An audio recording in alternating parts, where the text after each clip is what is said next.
अस्सलाम वालेकुम सज्जनों मित्रों बेलियो की हाल चाल है। हफ्ते बाद ना लाहौरों पिंड आया तो अज मामा निद्धू उर्फ नूरू चरकन अज डेरे च लभ गया तो हसी जाता। मैं उन्होंने कह रहा कुछ चंगी गल दस दे, कहता मेरे ज़हन च कोई गल आती नहीं रहा, दसो सारा दिन बड़ करता तो गल कोई नहीं आती हैगी। अगर कोई चंगी गल दसे ना निद्धू। कोई ना कोई चंगी गल की है, अच्छे काम करने चाहिए ने, नेक नमाज पढ़नी चाहिए 5 टाइम की, तो लाल खाना चाहिए, आराम नहीं खाना चाहिए। तो बड़े जोड़े लोग ने वो आराम वाले पासे टुरे ने, लाल वाले पासे लाल कमाई जी बच्चों भी खिलानी चाहिए, तो आप भी जोड़ा अच्छा अखलाक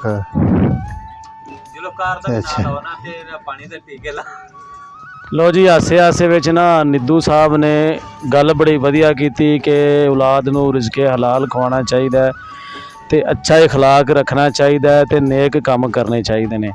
मामा निद्धू तेरा शुक्रिया, थैंक यू। तू गल की थोड़ी हासे हासे तो बड़ी वधिया गल की है।